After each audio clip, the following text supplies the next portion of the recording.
Here we are at the beach again. This is the only good weather day for the beach out of the next few.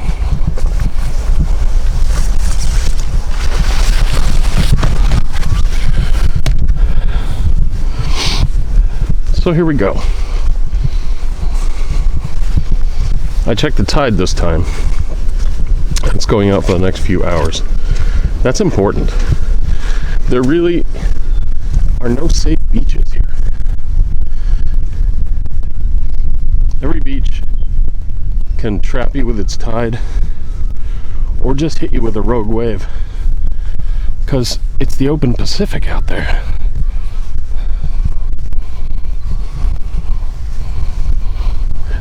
Last month, a woman was killed on this beach. She was walking on the beach.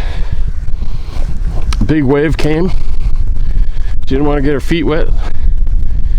It chased her up the beach. She climbed onto an enormous piece of driftwood, more like a tree, to get away from it. And the wave hit it and rolled it over her.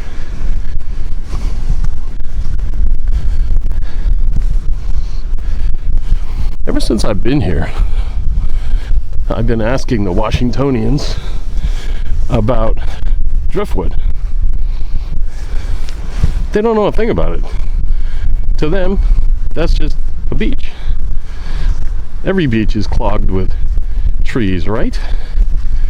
Every ocean is clogged with giant floating trees, isn't it?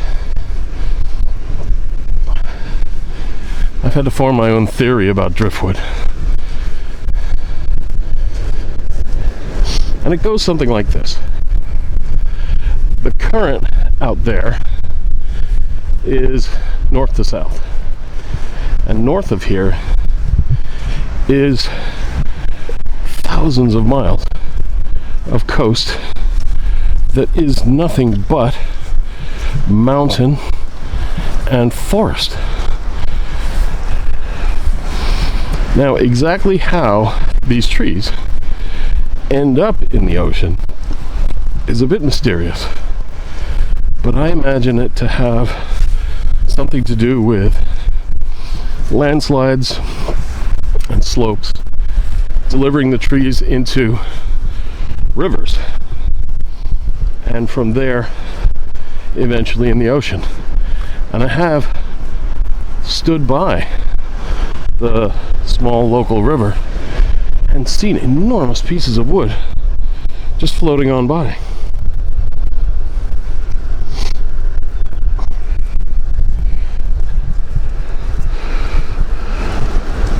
I'm stepping over driftwood now.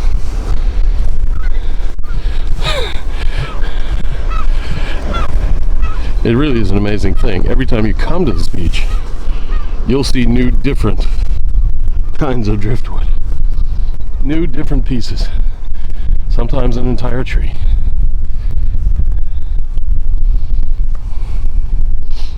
But there's still more driftwood mystery, because very often the pieces that you find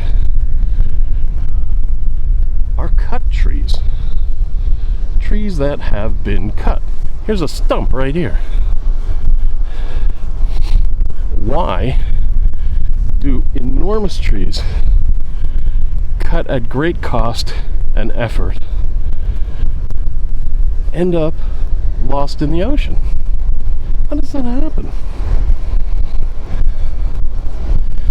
One person I spoke to had a little bit of a theory, which was, he said, not now, but in the old days, the logging took advantage of the slopes and the rivers to transport the trees that were cut.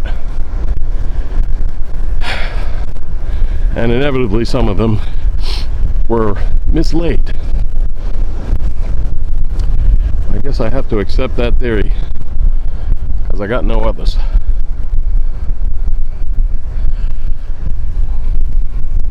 Another amazing thing is, I'll be walking along and I'll find cordwood cut split cordwood.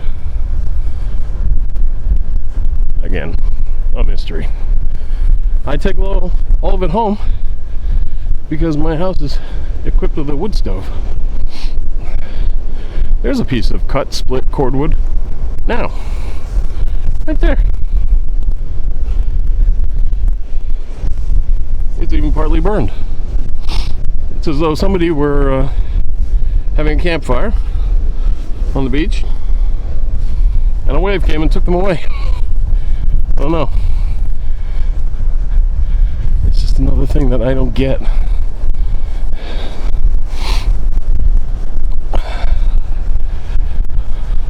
Let's see what's on the other side of this peninsula.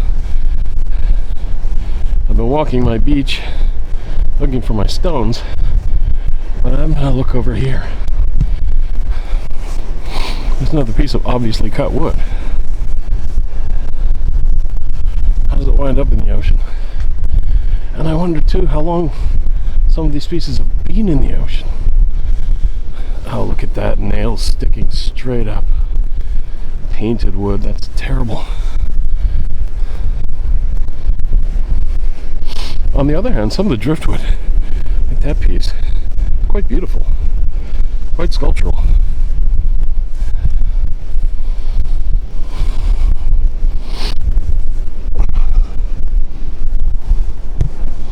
You can see that some of it's been in the ocean a long time because it's polished like the stones.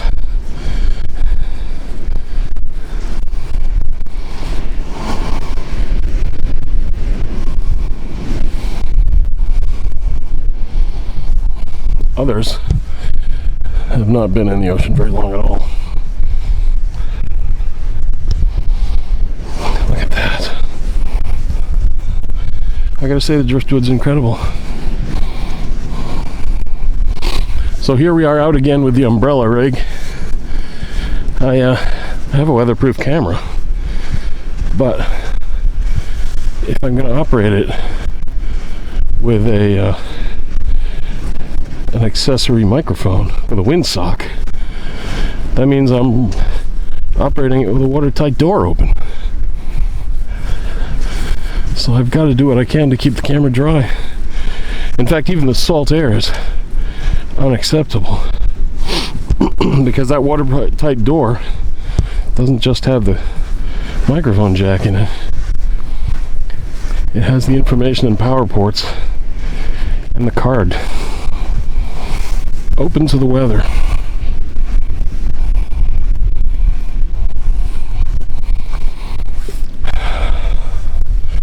What a surprise, an enormous tree.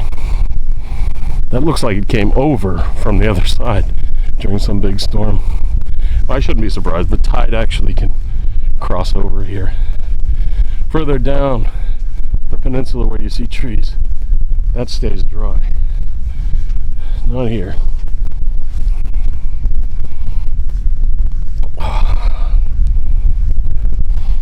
This time my camera and microphone combination is working well. It doesn't always. I should have tightened the jacks before I came out. That's me tightening the jack. No, too late now. Another thing I like about the driftwood phenomenon is it delivers pieces of wood to me that might be useful. I'm going to come back and recover that.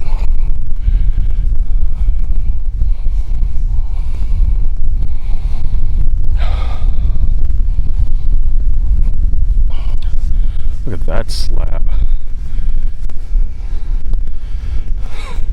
If I could move that, I'd recover that too.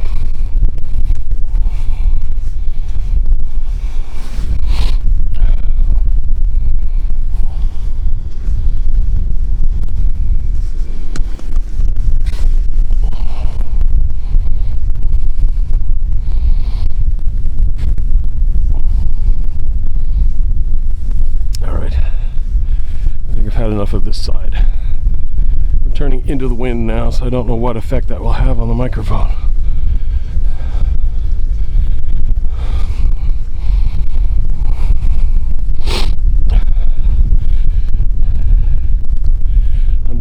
better, I think, with my cold weather clothing. I bought a cheap can of silicone spray and I sprayed down my outers, and that should help me to stay drier and therefore warmer. That's the theory.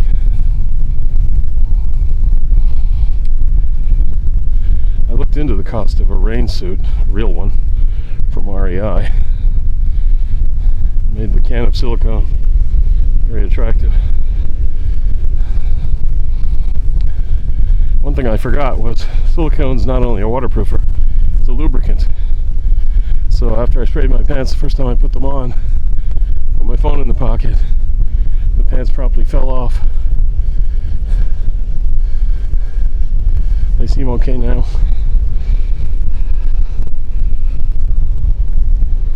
Oh yeah, I'm seeing some stones now. Oh, that's too big. The stone is this one. I like the pattern, but yeah, it's too big.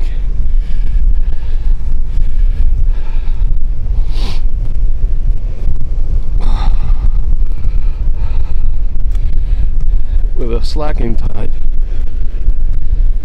I can walk outbound high on the beach and come back low on the beach and see new material each time.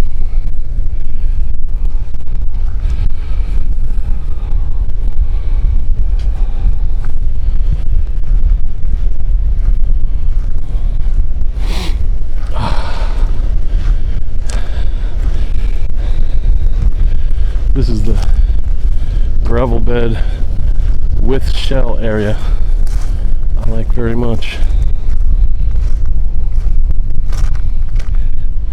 The shells are pretty much pulverized. Let's have a close look at this gravel.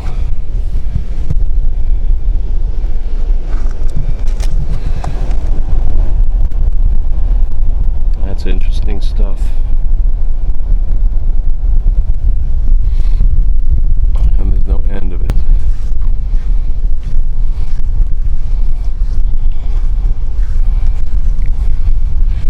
There it is. The Pacific.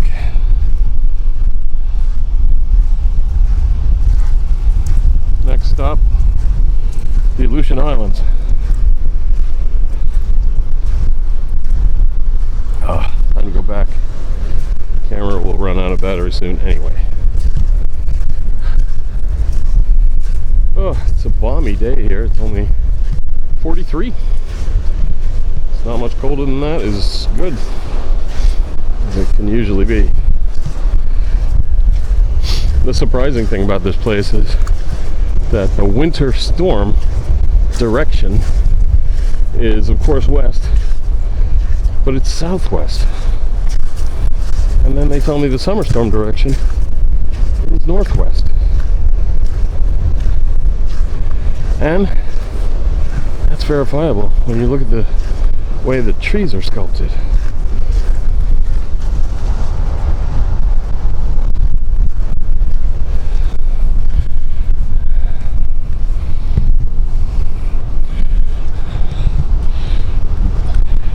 They lean in the direction of the south and the east, because the summer storm has more drying effect and salt air than the winter storm, which has more rain.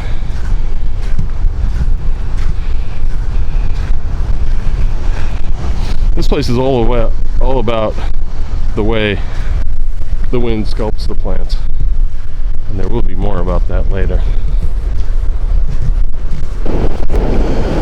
I'm bringing this beach walk to an end because the wind is really picking up. That's not my collection of rocks, it's someone else's. I often see a bunch of rocks that were collected by people when they were on the beach, but then when it's time to go home, they don't want them anymore. I'll probably help myself. See you later.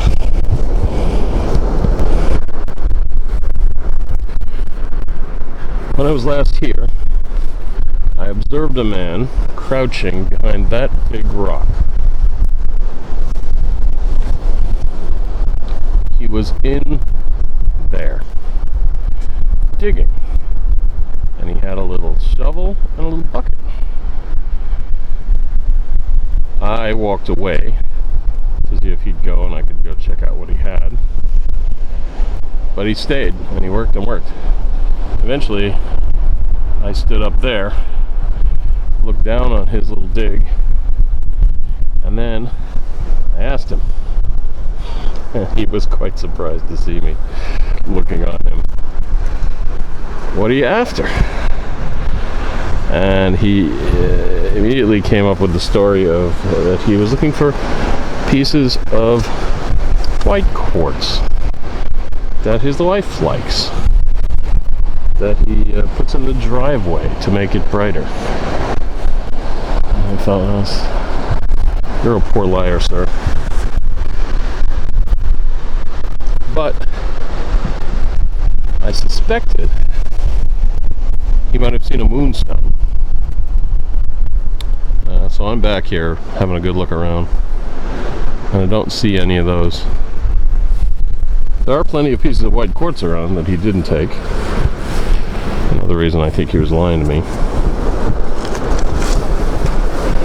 Maybe he's not such a bad liar and he wasn't looking for moonstone at all. Maybe he'd found something good. There's gold here. There's gold everywhere in Washington.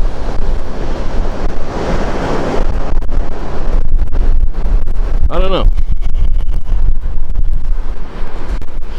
But there's whatever there is, there's probably plenty for all of us. Until next time. Now I'm going inside to have hot herbal tea, which has been steeping since before I went out. It's a coping mechanism.